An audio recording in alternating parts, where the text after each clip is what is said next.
Hallelujah. परमेश्वर यीशु, हम मांगते हैं प्रभु तेरी उपस्थिति यहाँ पे आने दे प्रभु। हर एक को छू ले, हर एक के जीवन को बदल प्रभु। हर एक के जीवन में चंगाई, छुटकारे और चमत्कार होने दे प्रभु। हर एक व्यक्ति जो ग्लोरी एंड लाइट मिनिस्ट्री से कनेक्टेड है, हर एक के जीवन में बदलाव ला, उनके हालात को बदल। उनके जीवन में जो भी निराशा है उन निराशाओं को निकाल दे। उनके जीवन में शांति दे, प्रेम दे, एकता दे। उनके जीवन में जो भी कुछ टूटा है उसे जोड़ प्रभु। उनके जीवन में जो भी कुछ बुरी तरह से खराब हो चुका है परमेश्वर, उसे ठीक कर प्रभु। परमेश्वर उनके मन को ठीक कर, उनके आत्मा को ठीक कर, उनके हृदय को ठीक कर, उनके सोच को ठीक कर। उनके हर एक चीज़ जो वो जिसमें वो इन्वॉल्व है उसमें परमेश्वर तेरी उपस्थिति आने दे प्रभु। और हर एक के ऊपर तू चार्ज ले प्रभु। तू उनके जीवन का राजा बन प्रभु। तू उनके हृदय का राजा बन प्रभु, कि वो हमेशा तूने सिखाए हुए वचनों पर वो चलेंगे। तूने सिखाए हुए, तेरे सिखाए हुए या तेरे बताए हुए रास्ते पे वो चलेंगे प्रभु। परमेश्वर मैं मांगती हूँ प्रभु, जैसे ये वचन आ रहा है, वचन एक धोधारी तलवार के समान आए, जो लोगों के हृदय में ही नहीं जाए पर उनके जीवन में भी कार्य करे। उनके जीवन को बदल। उनके जीवन में परमेश्वर ये वचन के द्वारा प्रकटीकरण आने दे और उस वचन पर चलने के लिए उन्हें मदद कर प्रभु। हमें सिर्फ सुनने वाले बनने नहीं है, हमें वचन पर चलने वाला बनना है प्रभु। यीशु के नाम से हम प्रार्थना करते हैं। आमेन, आमेन, आमेन। लास्ट टाइम हमने सीखा था अन्य भाषा के ऊपर। आज का जो हम वरदान सीखने वाले हैं वो वरदान है अन्य भाषा का भाषांतर करके उसका अर्थ बताने का वरदान। अन्य भाषाओं का भाषांतर करके उसका अर्थ बताने का वरदान, ठीक है। इंटरप्रिटेशन ऑफ टंग्स, ये वरदान क्या है हम सीखेंगे। अब पहली चीज़ हम देखेंगे कि ये वरदान जो है आज जूम पे नहीं होगा, वो जूम पे कनेक्ट नहीं होगा वो। ये वरदान कहाँ पे लिखा गया है, तो 1 कोरिन्थियों 12:10, 1 Corinthians 12:10।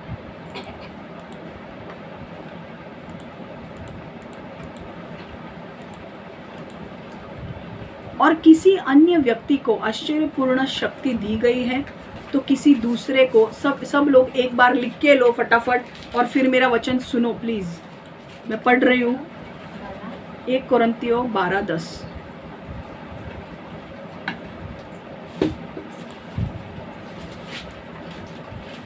one Corinthians 12:10.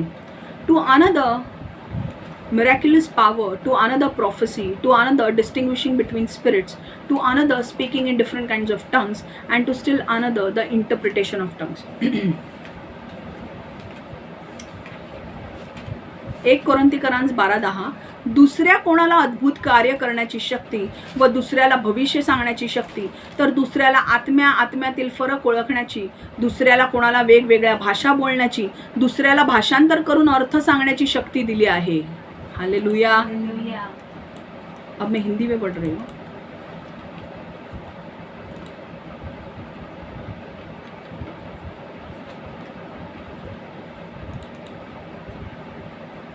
और किसी अन्य व्यक्ति को आश्चर्यपूर्ण शक्तियाँ दी गई है तो किसी दूसरे को परमेश्वर की ओर से बोलने का सामर्थ्य दिया गया है।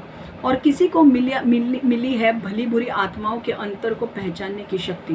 किसी को अलग अलग भाषाएं बोलने की शक्ति प्राप्त हुई है तो किसी को भाषाओं की व्याख्या करके उनका अर्थ बताने की शक्ति। हालेलुया। लास्ट पॉइंट क्या लिखा है देखो, किसी को भाषाओं की व्याख्या करके उनका अर्थ निकालने की शक्ति।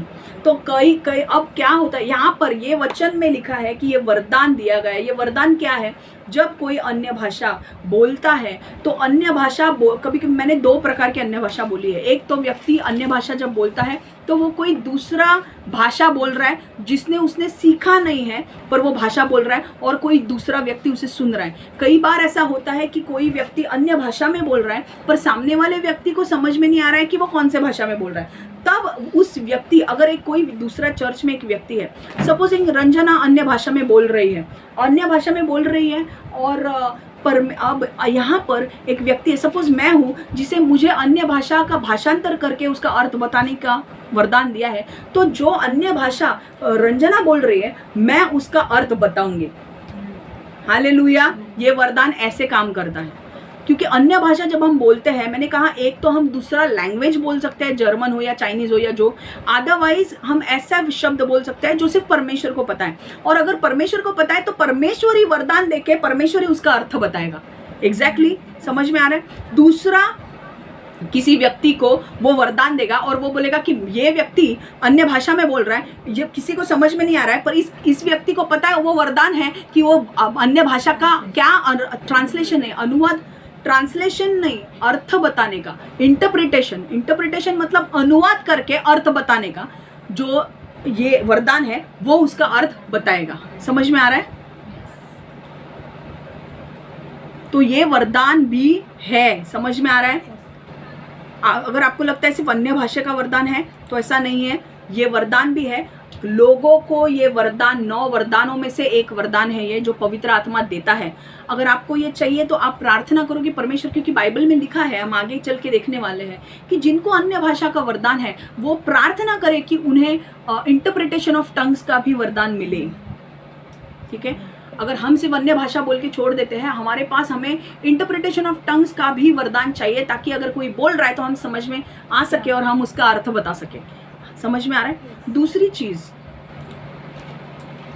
चीज हमें ये समझनी है कि अन्य भाषा का जो वरदान है उसका उद्देश्य क्या है।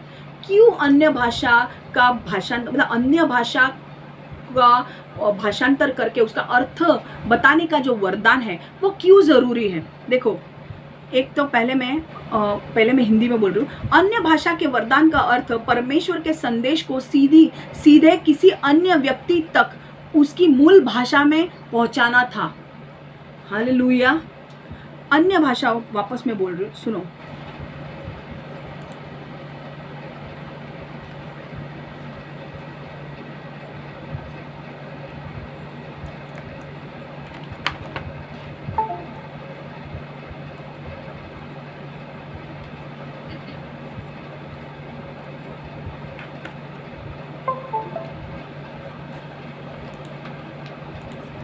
देखो, अन्य भाषाओं के वरदान का अर्थ परमेश्वर के संदेश को सीधे किसी अन्य व्यक्ति तक उसकी मूल भाषा में पहुंचाना था।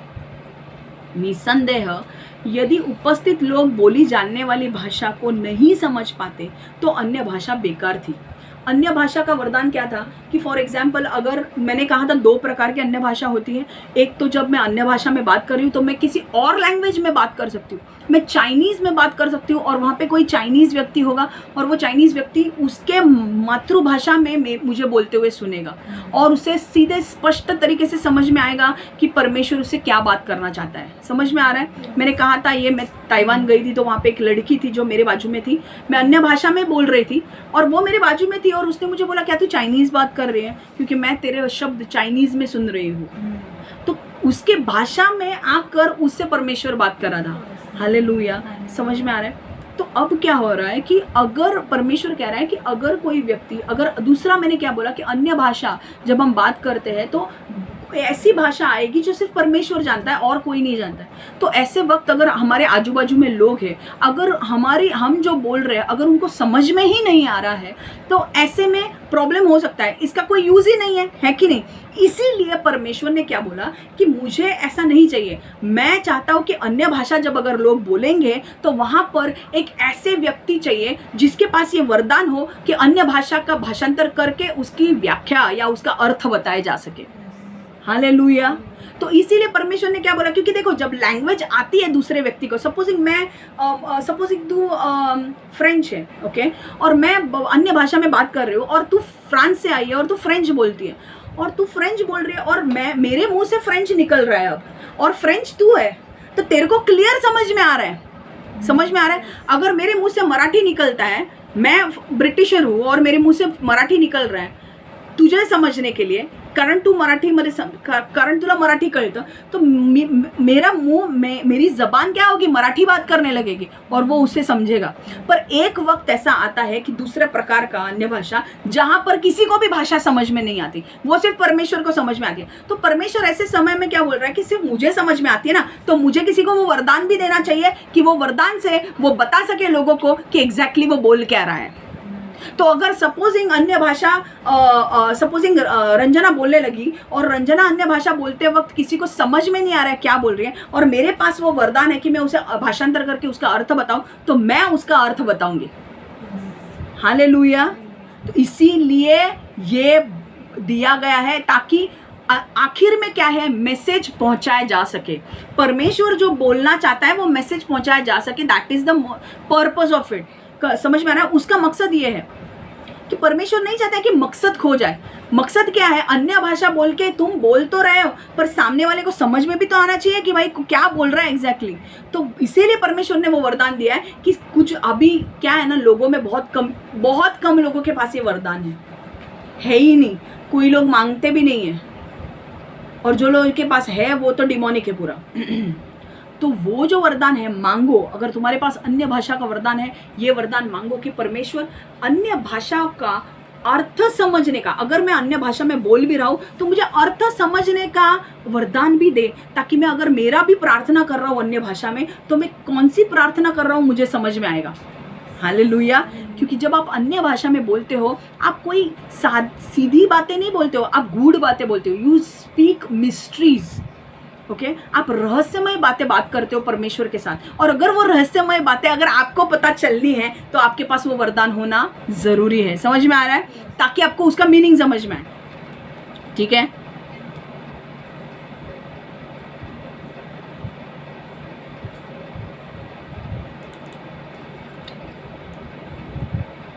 ओके वापस मैं बोल रही हूँ, अन्य भाषाओं का वरदान का अर्थ परमेश्वर के संदेश को सीधी किसी अन्य व्यक्ति तक उसकी मूल भाषा में पहुंचाना था।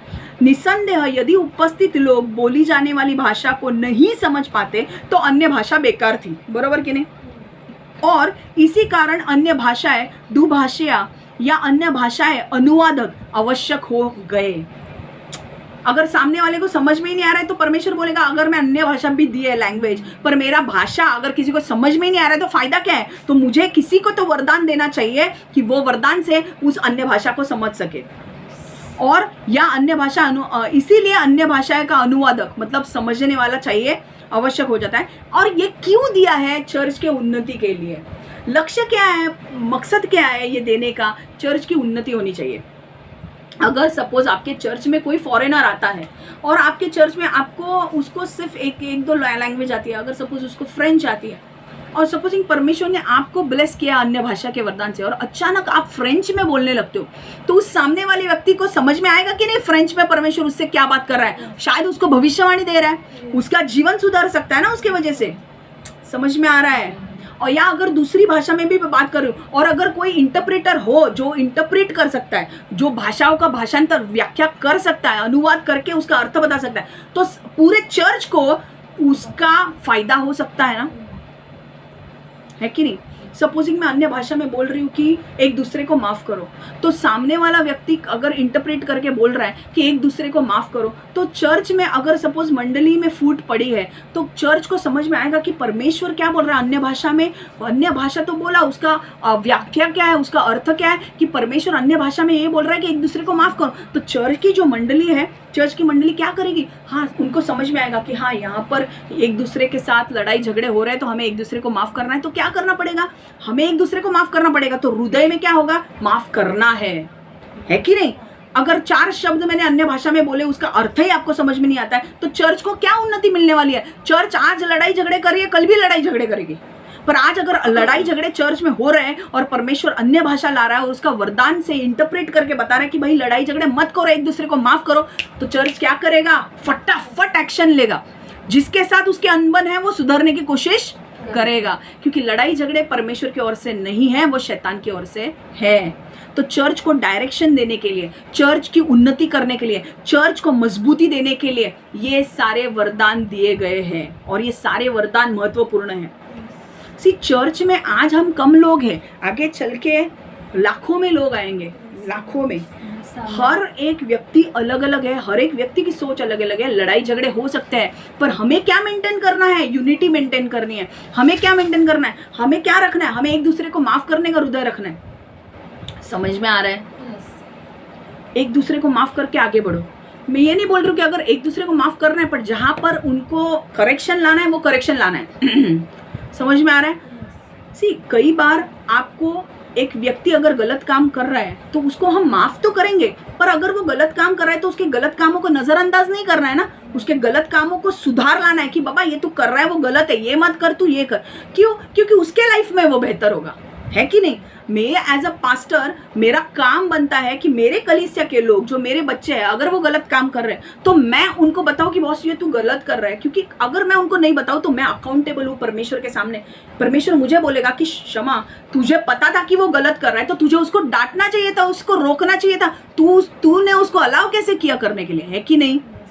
तो हमारी जिम्मेदारी क्या बनती है, उसको करेक्शन भी लाओ, सुधार भी लाओ और उनके जीवनों को बदलो। जब वो करेक्शन लाएंगे, सुधार लाएंगे अपने जीवन में, तो क्या होगा, उनके जीवन में उन्नति आएगी। अगर चर्च में लड़ाई झगड़े हो रहे हैं और परमेश्वर अन्य भाषा में बात करने लगता है किसी व्यक्ति के द्वारा, और कोई व्यक्ति अर्थ बताता है कि भाई चर्च में लड़ाई झगड़े हो रहे हैं, बंद करो, तो परमेश्वर क्या बोल रहा है, चर्च के में लड़ाई झगड़े नहीं होने चाहिए। तो क्या होगा, हर एक व्यक्ति अपने हृदय को जांचेगा, क्या मैं लड़ाई झगड़े कर रहा हूँ, क्या मैं किसी के साथ अनबन है मेरी, क्या मैंने किसी के विरुद्ध जलन रखी है, क्या मैंने किसी के विरुद्ध काम किया है, तो मुझे पश्चाताप करना है। क्यों? क्योंकि परमेश्वर का वचन आया है, और अगर तुम नहीं करते हो तो परमेश्वर की डांट या मार तुम खाओगे, और परमेश्वर वो करेगा, क्योंकि परमेश्वर कहता है कि मेरे डांट में भी तेरे लिए प्यार है कि नहीं? ही लाइक हमारे बच्चों को जब हम डांटते हैं, हम किस इंटेंशन से डांटते हैं? हम इस इंटेंशन से डांटते हैं कि भाई उनकी जीवन सुधरे, बर्बाद होने के लिए नहीं डांटते हैं कि नहीं? हम उनको 2 फटके मारते हैं ताकि वो राइट लाइन पे आ सके, हम उनको छोड़ने के लिए नहीं डांटते हैं, है कि नहीं? हमारा डांटने में भी उनको प्यार है कि नहीं? और परमेश्वर बोलता है ना कि he will discipline his children, है कि नहीं? परमेश्वर अपने बच्चों को अनुशासित करेगा। परमेश्वर बोलता है अगर वो मेरा बच्चा है इसीलिए मैं उसे अनुशासित करूंगा, क्योंकि अगर वो मेरा बच्चा नहीं होता तो मैं क्यों अनुशासित करूं? अगर मैं उसको, मेरा बच्चा है और अगर मैं उसको डांटता नहीं हूं, इसका मतलब मैं नाजायज बाप हूं। समझ में आ रहा है? नाजायज मतलब समझा, लीगल बच्चा नहीं है वो उसका। तो अगर मैं उसको डांटता नहीं हूं तो परमेश्वर जब हमें डांटता है, खुशी मनाओ कि वो हमें डांट रहा है। समझ में आ रहा है? दुख में है मेरे को, परमेश्वर डांट रहा है। परमेश्वर डांट रहा है बिकॉज तुमसे प्यार करता है, वो इसीलिए डांटता है। हालेलुया। और वो डांटेगा, कोई भी मार्ग से डांट सकता है, प्रोफेसी देगा, अन्य भाषा देगा, अन्य भाषा का वरदान इस्तेमाल करके बताएगा, पर वो मेन पर्पस क्या है कि चर्च की उन्नति होनी चाहिए, चर्च को राइट डायरेक्शन मिलना चाहिए। और जब परमेश्वर डांटता है, बुरा मत मानो, बदलो। वहां पे वो तुम्हारा बाप है, बाप अपना लेजिटिमेट जो चिल्ड्रन है उसको डांटेगा ही अगर गलत काम करे। अगर मेरे बच्चे 2 साल के हैं, वो सिगरेट पी रहे, तो मैं 2 फटके मारूंगी उनको, भाई तू सिगरेट क्या पी रहा है, तू अक्ल वक्ल कुछ है क्या? नहीं करना है ये। तो मैं लेजिटिमेट, वो मेरा बच्चा इसलिए, अगर किसी और का होता तो मैंने इंटरेस्ट लिया होता क्या? नहीं ना, क्योंकि मेरे को क्या करना है, वो उसके माता पिता देख लेंगे, मुझे क्या करना है कि नहीं? मेरा बच्चा है, मेरा है, इसीलिए मैं डांट रही हूँ। समझ में आ रहा है?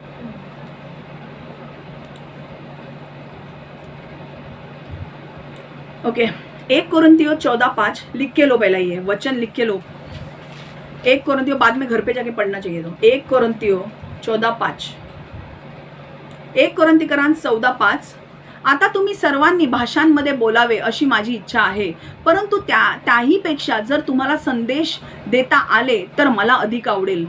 म्हणजे सब परमेश्वर क्या बोल रहे हैं, जिनको अन्य भाषा में बोलने को आता है वो अन्य भाषा में बोले, बट अगर तुम्हें भविष्यवाणी देने को आती है तो भविष्यवाणी का वरदान मांगो। क्यों? क्योंकि भविष्यवाणी से लोगों की उन्नति होती है ना? जो संदेश देतो देवासाठी बोलतो तो भाषा बोलणाऱ्यापेक्षा श्रेष्ठ आहे, पण भाषा बोलणारा हा संदेश देणाऱ्यासारखाच आहे। जर त्याने जी भाषा तो बोलतो तिचा अर्थ सांगितला तर त्याच्याद्वारे संपूर्ण मंडळी आध्यात्मिक दृष्टीने बळकट होते। समझ में आ रहा है? इसका मतलब मैं बता रही हूँ आपको, मैं हिंदी में पढ़ रही हूँ। अब मैं चाहता हूँ कि तुम सभी दूसरी अनेक भाषाओं बोलो, किंतु इससे सभी अधिक मैं यह चाहता हूँ कि तुम परमेश्वर की ओर से बोल सको, मतलब भविष्यवाणी कर सको, क्योंकि कलीसिया की आध्यात्मिक सुदृढ़ता के लिए अपने कहे की व्याख्या करने वाले को छोड़कर दूसरी भाषा बोलने वाले से परमेश्वर की ओर से बोलने वाला बड़ा है। हालेलुया।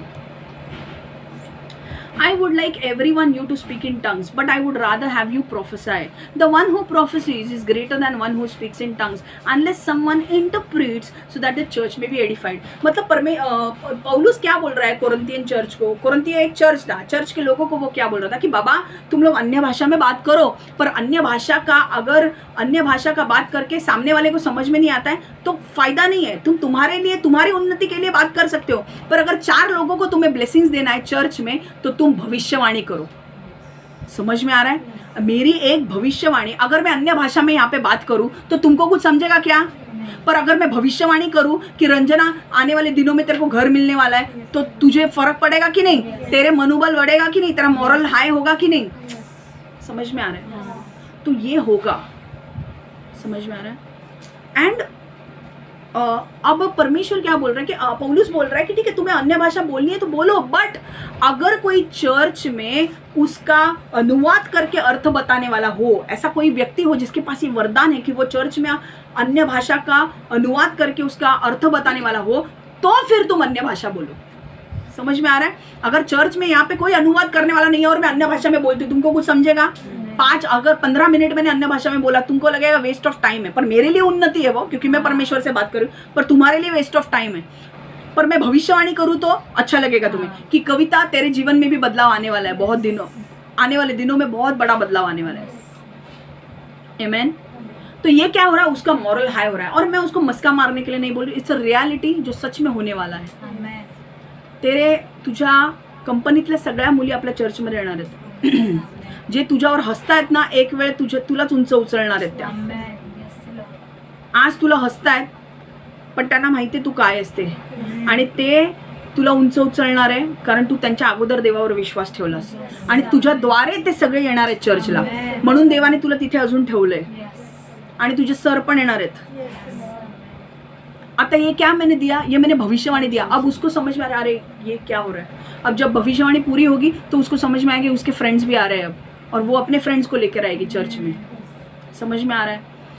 अब ये सारी जो चीज़ें हैं या सगळ्या ज्या गोष्टी आहेत, या ये जो सारी चीज़ें कभी काम आती है जब मैंने भविष्यवाणी दी है, आपको समझ में आ रहा है। अन्य भाषा में मैं 15 मिनट में बोलूँ तो कुछ समझ में नहीं आएगा, पर अन्य भाषा में बोल के अगर कीर्ति के पास वरदान है कि मैं क्या बोलने वाला, अगर यही भविष्यवाणी में अन्य भाषा में बोल रही हूँ और इसके पास वरदान है, तो वो वरदान के द्वारा कविता को बोलेगी कि क्षमा अन्य भाषा में ये बोल रही थी कि आने वाले दिनों में तेरे फ्रेंड्स भी आने वाले चर्च में।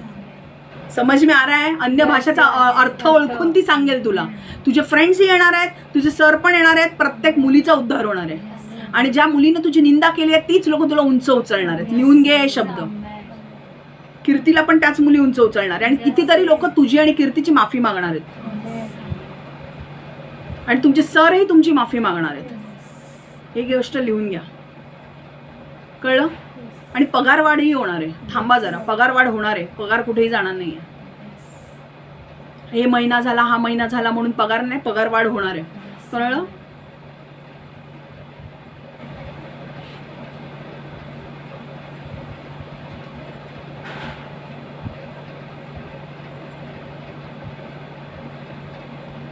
ओके, भाषांतर व्याख्या नहीं है। सुनो, अन्य भाषा का अर्थ बता के बोलने वाला जो वरदान है, वो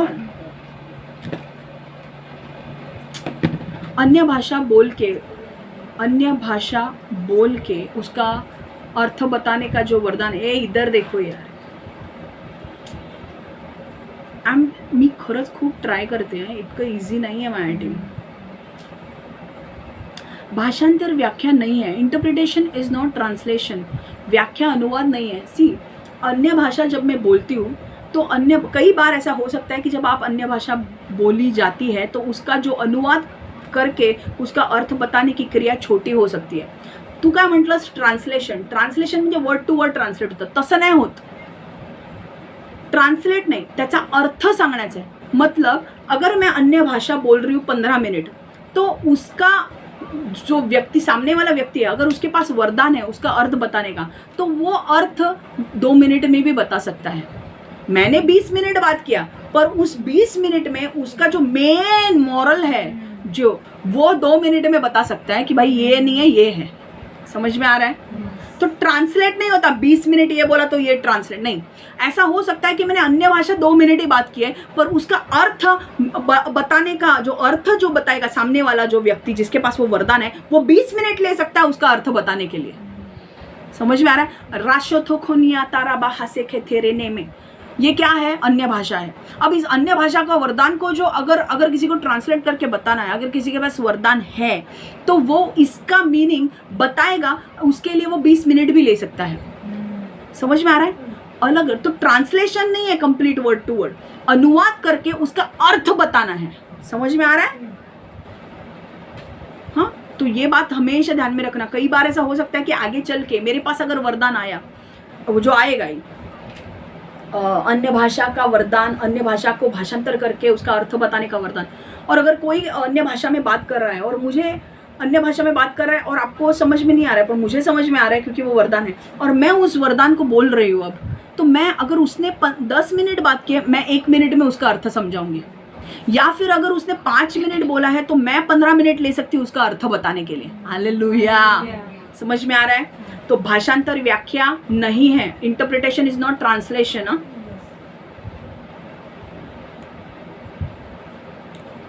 ओके, और एक चीज जो हमें वरदानों के विषय में सीखनी है वो ये है कि if there is no interpreter to interpret the tongue, please remain silent in the church और स्पीक टू योरसेल्फ। यदि भाषा की व्याख्या करने के लिए कोई दुभाषाई नहीं है तो कृपया चर्च में चुप रहे या अपने आप से बात करे। ओके, देखो कई बार क्या होता है,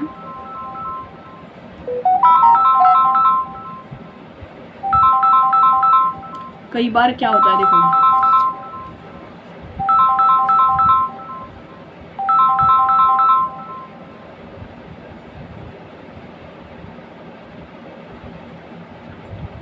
2 मिनट।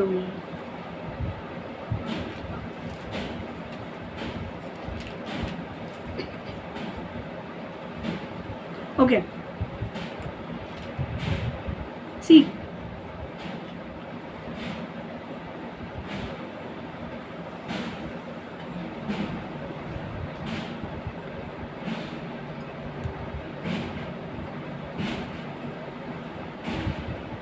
ओके, देखो सपोजिंग एक व्यक्ति है, अगर वो बात कर रहा है अन्य भाषा में, चर्च में अन्य भाषा में बात कर रहा है, अगर उसका कोई इंटरप्रेटर है तो ठीक है, उसका व्याख्या, वो भाषा का अर्थ बताने वाला अगर कोई है व्यक्ति जिसके पास वो वरदान है तो ठीक है, वो बात करे तो ठीक है। पर अगर यहाँ पे अभी कौन है क्या यहाँ पे, अगर मैं अन्य भाषा में बात करती हूँ उसका अर्थ बताने वाला कोई है, तो अगर नहीं है तो बात मत करो चर्च में अन्य भाषा में। चर्च में अन्य भाषा में बात मत करो, अपने आप से बात कर सकते हो, मतलब अंदर ही अंदर आप अन्य भाषा में बात कर सकते हो, क्योंकि आप जब आप अन्य भाषा में बोलते हो आप किससे बात कर रहे हो? नंतर आलं ना ते, नंतर आलं, पहिले नाही आलं ते, लेट आलं, सगळ्यांचं ऐकून आलं, सांग कोण कोण काय बोलतं आणि मग मी सांगते। प्लीज आता आपण कितीही शिकलो तरी आहेच काहीतरी कमी आहेच। समझ में आ रहा है? तो जिकडे इंटरप्रेटर अभी भाषा अर्थ बताने वाला है तो अन्य भाषा में बात करो चर्च में, अगर नहीं है तो चुप बैठो, क्योंकि लोग तुमको पागल समझेंगे कि भाई कौन सा लैंग्वेज में बात कर रहा है, लोग तुम्हारी खिल्ली उड़ाएंगे। और लोगों को खिल्ली उड़ाने से भी ज़्यादा, लोगों को खिल्ली उड़ाने दो, तुमको पता है तुम परमेश्वर से बात कर रहे हो, बट खिल्ली उड़ाने से भी ज़्यादा लोगों को बेनिफिट नहीं हो रहा है, लोगों को उसका फायदा नहीं मिल रहा है। समझ में आ रहा है? तुम्हें फायदा करने के लिए तुम अन्य भाषा में बात करो, लोगों को फायदा नहीं मिल रहा है। कळलं का तुला? अशी नको बघूस, कळलं तुला? नंतर एक सांगेल, बोल नंतर सी। आता कई बार क्या होता है कि अब हम लोग अगर 4 इधर लोग बैठे हैं और मैं अन्य भाषा में बात कर रही हूँ, अगर कोई समझ के उसका वरदान बताने वाला है ही नहीं, अगर उसका ये तो अर्थ बताने वाला नहीं है, तो वो बोल के मतलब नहीं है। वो अगर हम अंदर बात करते हैं तो हमारे लिए ठीक है, सबके सामने बात करेंगे ना तो सबको क्या लगेगा, क्या बात कर रहे हो। अगर दूसरा कोई व्यक्ति आता है तो, नए लोग आते तो बोलेंगे कौन सी भाषा में बात कर रहे हो, हंसने लगेंगे वो, और हंसते हैं क्योंकि उनको अन्य भाषा हंसी आती है, उनको ये क्या भाषा है, पर उनको ये नहीं पता कि वो परमेश्वर से डायरेक्ट बात होती है। आप अन्य भाषा में, अन्य भाषा का गिफ्ट इतना ब्लेस्ड गिफ्ट है कि आप जब बात करते हो आप डायरेक्टली परमेश्वर से हॉटलाइन पे बात करते हो। समझ में आ रहा है? इतना इम्पोर्टेंट गिफ्ट है वो, इसलिए उस गिफ्ट को हल्के से मत लो। जिसके पास है, मेरे पास है पर मैं यूज़ ही नहीं करता हूँ, वैसे मत करो, यूज़ करो। थोड़ा तो होने दो पर करो। आप परमेश्वर से बात कर रहे हो। समझ में आ रहा है? कई बार हम चर्च में भी अन्य भाषा में बोलने के लिए कहते हैं, क्यों? क्योंकि ताकि आपके अंदर आपका एडिफिकेशन हो सके, आपकी प्रगति हो सके। कई बार हम बोलते हैं चलो 5 मिनट में अन्य भाषा में बात करते हैं। वो क्यों बोलते हैं? ताकि कई बार क्या होता है, हमारे माइंड में बहुत सारे सवाल होते हैं, पर जब हम अन्य भाषा में बोलने लगते हैं तो आपका आत्मा प्रार्थना करने लगता है। आत्मा जब प्रार्थना करने लगता है, जहाँ पर परमेश्वर की उपस्थिति आती है, और परमेश्वर की उपस्थिति आने की वजह से क्या होता है, अंधकार की शक्तियाँ दूर भागती है। ये समझा क्या? सब लोग ऐसे दिखते हो ना, क्या मतलब कुछ अलग ही कुछ बोल रहे हो मैं। हाँ, नींद तो नींद, उसमें कुछ समझ में नहीं आता तो सब मोरल में डाउन करते हैं। मैं ही पंप मारते रहती हूँ लोगों को। वेरी गुड वेरी गुड, आपने जो पोजीशन चेंज करके बैठे हो, सीरियसली। ओके, ठीक है।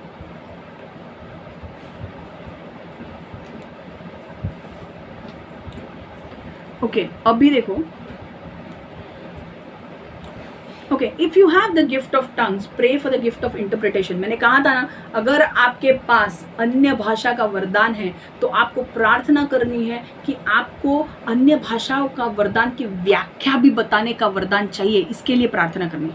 अन्य भाषाओं का अर्थ बताने का वरदान आपको मिले, इसके लिए भी आपको प्रार्थना करनी है। हालेलुया। अगर आपके पास ये गिफ्ट आया तो अगर मैं अन्य भाषा में बोलती हूँ, अगर रंजना के पास वो गिफ्ट है, वो तुरंत मुझे बता सकती है कि मैं क्या प्रेयर कर रही हूँ, है कि नहीं? इट्स अभी देखो, अभी के लिए हम जिस दुनिया में जी रहे हैं ना, इट्स एविल, पूरा इविल है वो। इतना अंधकार की शक्तियाँ हैं, हर कोई उसमें फंसा है। एंड तुम्हें पावर चाहिए। अगर तुम्हें पावर चाहिए, अगर तुम्हारे अंदर शांति चाहिए, अगर तुम्हारे जीवन में बदलाव चाहिए, अन्य भाषा में बोलो, क्योंकि तुम परमेश्वर से बात कर रहे हो। परमेश्वर डायरेक्ट फ़ोन उठा के हेलो बोलता है आपको, हेलो। समझ में आ रहा है?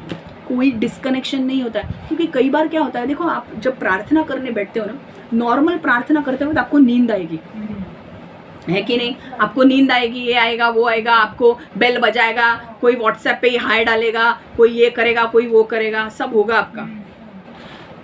ऐसे वक्त पे अगर हम अन्य भाषा में बोलते हैं तो हमारे माइंड को समझ में नहीं आता है कि हम क्या बोल रहे हैं।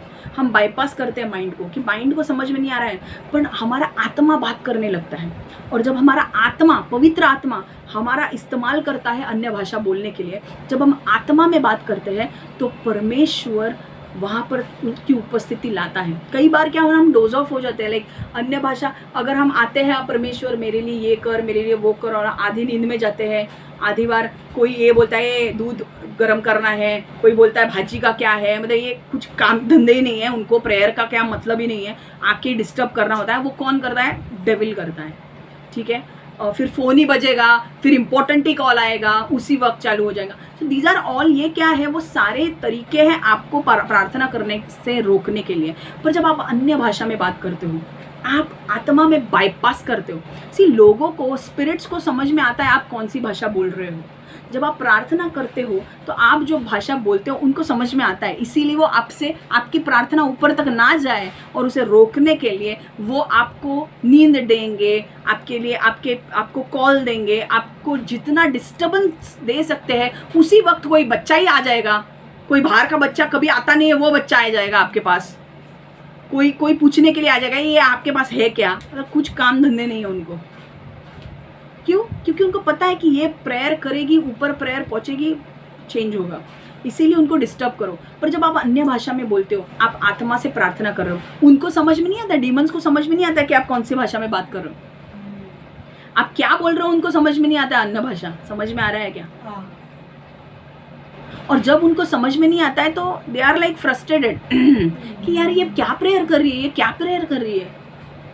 और जब आप वो प्रेयर करते हो, आपकी प्रेयर तो पहले तो परमेश्वर सुन रहा है, मेन तो परमेश्वर है, परमेश्वर के पास आपकी प्रेयर पहुंच रही है। दूसरी चीज, आप सो नहीं रहे हो। तीसरी चीज, शैतान और शैतान के जो दूत हैं और शैतान के जो एजेंट्स हैं उनको समझ में नहीं आता है कि आप क्या बात कर रहे हो। समझ में आ रहा है? तो वो लोग प्लान नहीं कर पाते एग्जैक्टली क्या फाइट करना है। समझ में आ रहा है? ये गूगली है जो परमेश्वर डालता है, बोलता है ये तू गूगली डाल, इनको बैटिंग करने को नहीं आएगा अभी। तो इसीलिए तुम अन्य भाषा में बोलो। अन्य भाषा इतना इंपॉर्टेंट है। अरे कुछ भी काम कर रहे हो, खाना बना रहे हो या चल के जा रहे हो रास्ते पर, अन्य भाषा में बोलो। 5-10 मिनट क्यों ना होने दो, अन्य भाषा बोलो। और जिसके पास वो वरदान नहीं है, परमेश्वर से मांगो, परमेश्वर मुझे अन्य भाषा का वरदान दे। समझ में आ रहा है? संध्याताई तुम्ही पण प्रेयर करा की मला अन्य भाषेचं वरदान दे। आई तू पण प्रेयर कर अन्य भाषामध्ये। मेरे को एक ही दो शब्द आ रहे, एक ही दो शब्द आ रहे, 2 शब्द आ रहे तो 2 शब्द आ रहे। कभी शैतान क्या करता है, जब अन्य भाषा का वरदान किसी को मिलता है और उसके पास 2 शब्द आते हैं अन्य भाषा के, बच्चा छोटा है तो वो 2 ही शब्द बोलेगा ना। शुरुआत में मम्मी और पापा भी बोलेगा ना, और क्या बोलने वाला है। मम्मी पापा बोलने के बाद तुम टेंशन क्यों ले रहे हो, मम्मी पापा ही बोल रहा है। अरे मम्मी पापा अभी वो शुरुआत किया है, अभी मम्मी पापा फिर दादा दादी सब बोलेगा वो। पर तुम मम्मी पापा बोल रहे, इसी का टेंशन लेके बैठते हो। मुझे लगता है मेरे मम्मी पापा एक आ रहा है, वो बराबर नहीं आ रहा है, बराबर नहीं आ रहा है। नहीं, जो शब्द परमेश्वर ने आपको दिए वो 2 शब्द बोलो। वो 2 शब्द बोलो, परमेश्वर फोन उठाएगा, क्योंकि परमेश्वर को पता है कि तुमको 2 ही शब्द उसने दिए हैं। समझ में आ रहा है? दिमाग खराब तुम लोग का ना। प्रॉब्लम इधर है ना, आई स्वेयर तुम्हारा प्रॉब्लम ये है ना कि मैं कलीसिया के लोगों की बात कर रही हूँ। प्रॉब्लम ये है ना कि तुम्हारा दिमाग पूरा खराब है। तुमको बोला गया है, तुमको गिफ्ट दिया गया है, तुम उस गिफ्ट का यूज करो। और तुम 2 शब्द आते हैं तो 2 शब्द रे थो खोरो शांथे में। अरे मैं जो बोल रही हूँ अब वो रिपीट मत करो, आपको परमेश्वर अपने शब्द देगा। अगर सपोजिंग मेरे शब्द कोश में से ही अगर आपको 2 शब्द मिलते तो बोलो वही। अगर आपको लगता है कि यही मेरे मुंह में आ रहा है, सपोजिंग कॉपी नहीं करना है, बट अगर शुरुआत में अगर आपको वैसे ही 2 शब्द आते हैं, शब्द बोलो। आगे आगे आगे परमेश्वर उसे बढ़ाएगा। 2 शब्द आते हैं, 2 ही शब्द क्या बोलती रहूं मैं, इसीलिए मैं बोलती ही नहीं हूँ। मत करो वैसे। 2 शब्द तो 2 शब्द, 2 के बाद 3, 3 के बाद 4, 4 के बाद 5, ऐसे बढ़ता जाएगा। And you speak in tongues. फर्क पड़ता है। बहुत सारे अटैक्स है, ये है वो है, बट अन्य भाषा में जब बोलते हो, मुझे याद है मैं बाइबल कॉलेज कर रही थी और बाइबल कॉलेज के वक्त बहुत सारे अटैक्स मेरे ऊपर हो रहे थे। बिकॉज बाइबल कॉलेज में क्या हो रहा था, प्रकटीकरण मिल रहा था, नॉलेज मिल रहा था मुझे। और बाइबल कॉलेज के वक्त बहुत सारे अटैक्स मुझ पर होते थे। डिप्रेशन में जाती थी, कई बार गुस्सा आता था मुझे, क्योंकि कुछ लोगों को इस्तेमाल करता था परमेश्वर मुझे हर्ट करने के लिए। और वो लोग कौन होते थे, वो लोग होते थे जो प्रचारक थे, जो बाइबल कॉलेज में मेरे चैप्टर्स लेते थे। और जब वो ऐसे बात करते थे तो मुझे गुस्सा आता था कि यार ये ऐसे क्यों बोल रहा है, ये ऐसे क्यों बोल रहा है, मुझे गुस्सा आता था। एक वक्त मतलब मुझे इतना डिप्रेशन में कभी कभी होता था कि उनके शब्द मुझे लगते थे, और वो शब्द लाइक ये बोल वो बोल। और परमेश्वर ने क्या किया, परमेश्वर ने मुझे आइडिया दी कि तू अन्य भाषा में बोल। जैसे बाइबल कॉलेज चालू होता था, जैसे प्रीच करता था, मुझे पता था कि कुछ लोग इतने इविल थे, भरे हुए थे उनमें इविल। जब वो बात करते थे ना, जैसे स्नेक है, स्नेक का बाइट कैसे लगता है वैसा बाइट लगता था। और मुझे पता है कि ये स्नेक का बाइट लगने से मुझे अगर अपने आप को अपने आप को बचाना है तो मुझे अन्य भाषा बोलने की ज़रूरत है। और जब मैं अन्य भाषा बोलने लगती थी तो मुझे वो बाइट फील ही नहीं होता था। वो काटता था पर वो काटने का ये मुझे फील ही नहीं होता था, क्योंकि मैं अन्य भाषा बोलती थी। कई बार तुमको पता है, तुम्हें जब दुख से तुम गुजर रहे हो ना, अन्य भाषा में बोलो, अंदर जॉय आएगा, अंदर आपको हंसी आएगी, अंदर आप खुशी महसूस करोगे, क्योंकि आपका आत्मा स्वर्ग के साथ मिल गया है। आपका आत्मा स्वर्ग के साथ बात कर रहा है, और स्वर्ग में क्या है, शांति है। वो शांति तुम्हें देगा वो। कई बार तुम्हें ऐसी कुछ चीजें देखनी पड़ती है जो तुम्हें देखनी नहीं है, पर उस वक्त जब तुम अन्य भाषा में बोलना शुरू करते हो, वो चीजें देखकर भी तुम्हें कुछ फर्क नहीं पड़ता है, क्योंकि तुम्हारा आत्मा उससे बात कर रहा है और वो शांति तुम्हें दे रहा है। समझ में आ रहा है? गुड। तो अन्य भाषा का जो वरदान है उसे हल्के से मत लो, और जिसके पास अन्य भाषा का वरदान है वो प्लीज प्रार्थना करे कि आपको इंटरप्रेट आप कर सको। ठीक है, आप उसकी व्याख्या, आप उसका अर्थ बता सको। और एक चीज़ समझ लो, बहुत सारे लोगों को क्या लगता है ना कि हम तो पढ़े लिखे नहीं हैं, हम तो सुंदर नहीं हैं, हम तो काले हैं, हम मोटे हैं, हमको ये नहीं है, हमको वो नहीं है, तो हमको क्या, ए बाबा उससे कुछ कनेक्शन नहीं है वरदानों का। परमेश्वर, जब तुम परमेश्वर के पास आते हो, परमेश्वर हर एक को ब्लेस करता है वरदानों से। अन्य भाषा का वरदान ऐसा वरदान है कि सबको मिलता है, मोस्ट प्रॉबेबली तो सबको मिलता है, और इट्स अ फर्स्ट साइन कि तुम्हें होली स्पिरिट मिला है। ओके, पवित्र आत्मा ऊपर से आया है तुम्हारे ऊपर, ये पहली साइन होती है। परमेश्वर कहता है जो मेरे नाम पर विश्वास रखेंगे उसका एक चिन्ह ये होगा कि वो अन्य भाषा में बोलेंगे। हालेलुया। तो अन्य भाषा में बोलना जरूरी है। समझ में आ रहा है? काम कर रहे हो, कपड़े धो रहे हो, भांडी घास रहे हो, भाई बोलो अन्य भाषा में, जो जितना आता उतना बोलो। अंदर खुशी आएगी, अंदर खुशी आएगी, खुश रहोगे। अंदर कितनी भी, अगर अंदर तकलीफ भी हो रही होगी ना, तो उसके ऊपर मलहम लगना चालू हो जाएगा।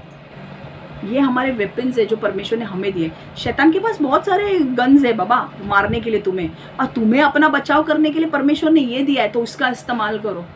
Hallelujah, good.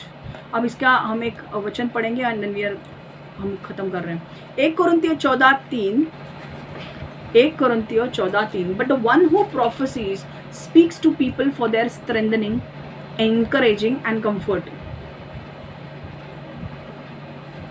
किंतु वह जिसे परमेश्वर की ओर से बोलने का वरदान प्राप्त है, वह लोगों से उन्हें आत्मा में दृढ़ता, प्रोत्साहन और चैन पहुंचाने के लिए बोल रहा है।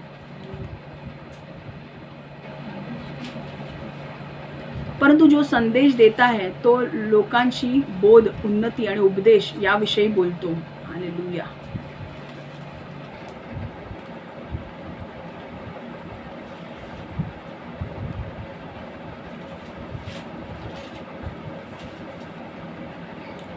अभी एक चीज़ ध्यान में रखो, यहाँ पर मुझे क्या बोलना है कि यहाँ पर 2 चीज़ें आपको बोलनी है मुझे। एक तो आपको, आपके पास अगर अन्य भाषा का वरदान है तो आपको इस्तेमाल करना है।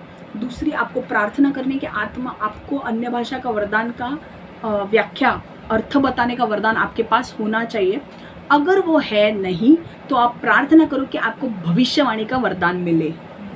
आमीन। क्योंकि भविष्यवाणी का वरदान क्या करता है? 1 कोरिन्थियों 14:3 हम पढ़ेंगे। 1 कोरिन्थियों 14:3, किंतु वह जिसे परमेश्वर की ओर से बोलने का वरदान प्राप्त है, वह लोगों से उन्हें आत्मा में दृढ़ता, प्रोत्साहन और चैन पहुंचाने के लिए बोल रहा है। हालेलुया। 1 कोरिन्थियों 14:3, परंतु जो संदेश देतो तो लोकांची बोध, उन्नती, उपदेश याविषयी बोलतो। मतलब क्या होता है, अगर आपके पास नहीं है वरदान, सपोज अन्य भाषा का वरदान भी नहीं है और इंटरप्रिटेशन का भी नहीं है, तो कौन से वरदान के लिए प्रार्थना करो? भविष्यवाणी के लिए प्रार्थना करो। क्योंकि जब आप भविष्यवाणी चर्च में लाओगे तो लोगों को क्या मिलता है? बल मिलता है, ताकत आती है, प्रोत्साहन मिलता है और एक दिलासा मिलता है कि नहीं हमारा अच्छा होने वाला है। अगर किसी के पास घर नहीं है और घर की भविष्यवाणी आती है कि बाबा आने वाले दिनों में तुझे घर मिलने वाला है और तू यहाँ पे घर ले, उसको क्या मिलेगा? एक तो उसको घर नहीं मिल रहा है, उस व्यक्ति को घर नहीं मिल रहा है, वो उदास है। अब वो उदास है, उसको अगर भविष्यवाणी आती है कि भाई तू ये कर और उसको घर मिल जाता है, अगर उसको पता चलता है कि भाई अब मुझे घर मिलने वाला है, तो क्या होगा?